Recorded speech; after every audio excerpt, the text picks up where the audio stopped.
अथ षष्ठो अध्यायः। नारद जी के पूर्व चरित्र का शेष भाग।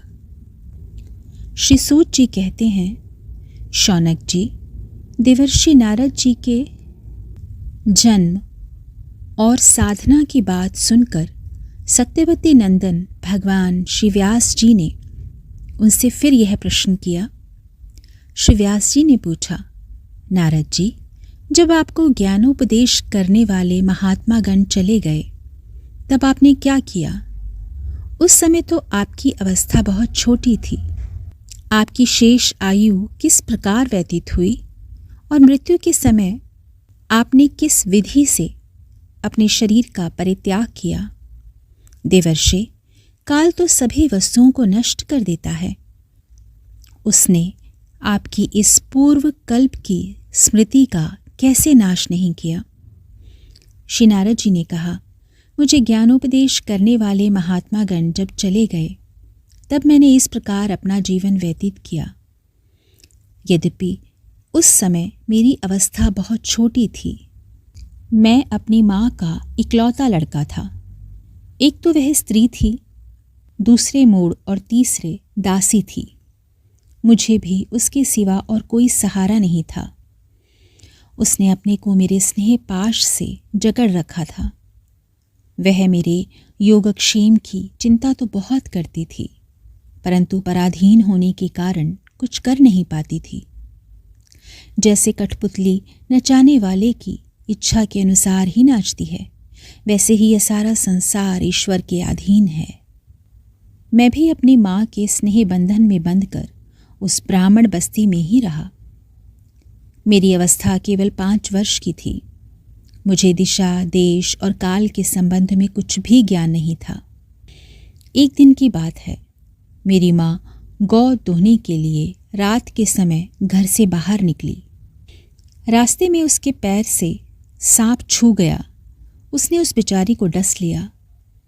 उस सांप का क्या दोष, काल की ऐसी ही प्रेरणा थी।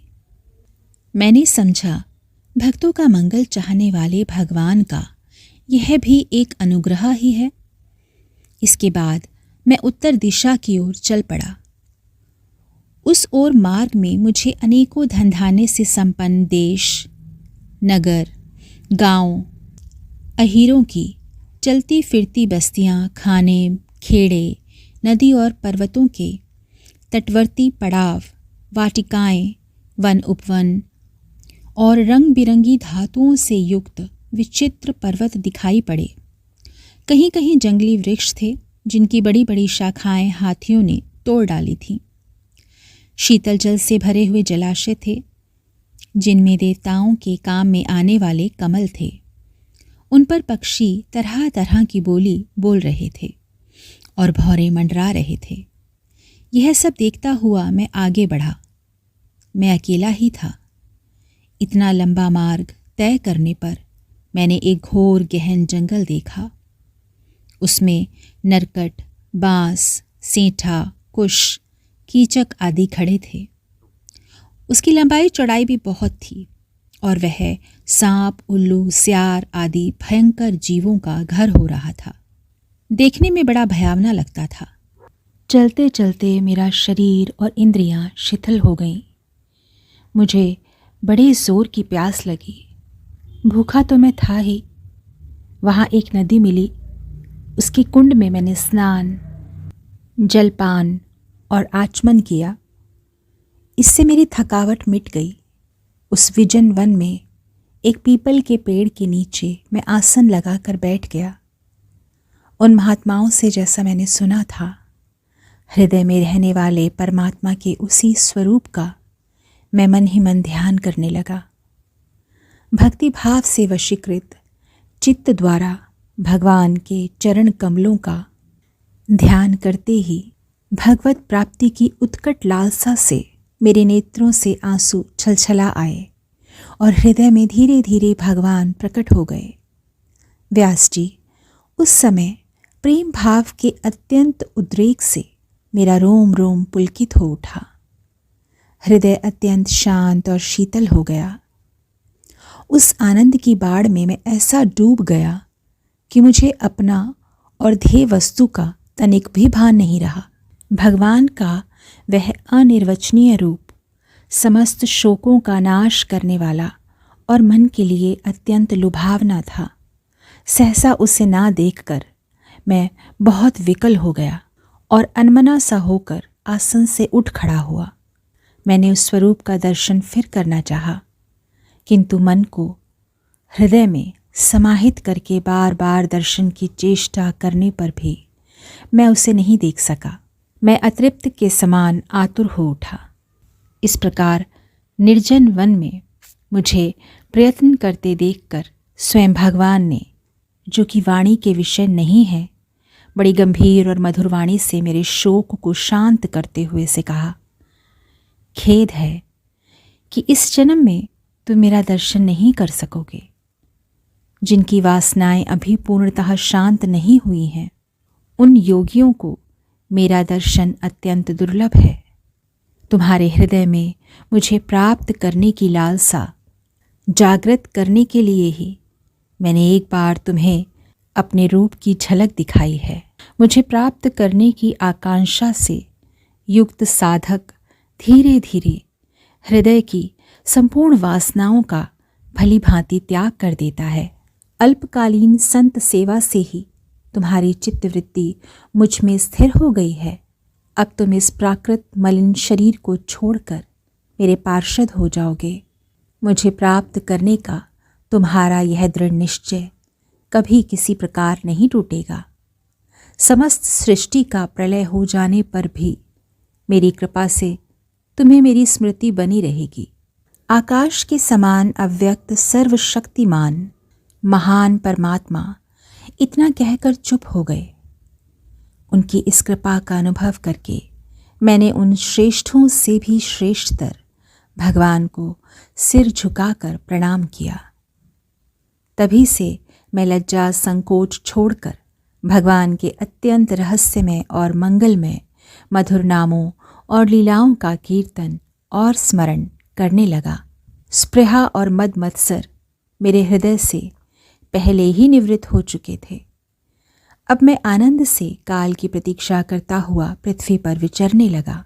इस प्रकार भगवान की कृपा से मेरा हृदय शुद्ध हो गया, आसक्ति मिट गई और मैं श्री कृष्ण परायण हो गया। कुछ समय बाद जैसे एकाएक बिजली कौंध जाती है, वैसे ही अपने समय पर मेरी मृत्यु आ गई। मुझे शुद्ध भगवत पार्षद शरीर प्राप्त होने का अवसर आने पर प्रारब्ध कर्म समाप्त हो जाने के कारण 5 भौतिक शरीर नष्ट हो गया। कल्प के अंत में जिस समय भगवान नारायण प्रलयकालीन समुद्र के जल में शयन करते हैं, उस समय उनके हृदय में शयन करने की इच्छा से इस सारी सृष्टि को समेटकर ब्रह्मा जी जब प्रवेश करने लगे, तब उनके श्वास के साथ मैं भी उनके हृदय में प्रवेश कर गया। 1 सहस्त्र चतुर्युगी बीत जाने पर जब ब्रह्मा जी जागे और उन्होंने सृष्टि आरंभ करने की इच्छा की, तब उनकी इंद्रियों से मरीचि आदि ऋषियों के साथ मैं भी प्रकट हो गया। तभी से मैं भगवान की कृपा से वैकुंठ आदि में और तीनों लोकों में बाहर और भीतर बिना रोक टोक के विचरण किया करता हूँ। मेरे जीवन का व्रत भगवत भजन अखंड रूप से चलता रहता है। भगवान की दी हुई इस स्वर ब्रह्म से विभूषित वीणा पर तान छेड़कर मैं उनकी लीलाओं का गान किया करता हूँ और सारे संसार में विचरता हूँ।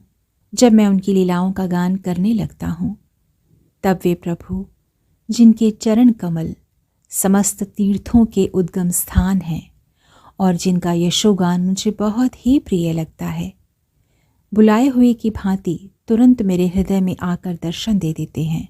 जिन लोगों का चित्त निरंतर विषय भोगों की कामना से आतुर हो रहा है, उनके लिए भगवान की लीलाओं का कीर्तन संसार सागर से पार जाने का जहाज है। यह मेरा अपना अनुभव है।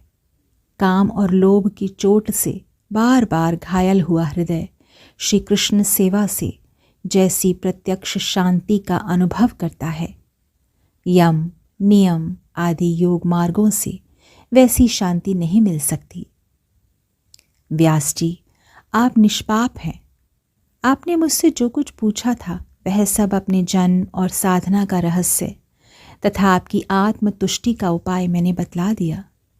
श्री सूत जी कहते हैं, शौनकादि ऋषियों, देवर्षि नारद जी ने व्यास जी से इस प्रकार कहकर जाने की अनुमति ली और वीणा बजाते हुए स्वच्छंद विचरण करने के लिए वे चल पड़े।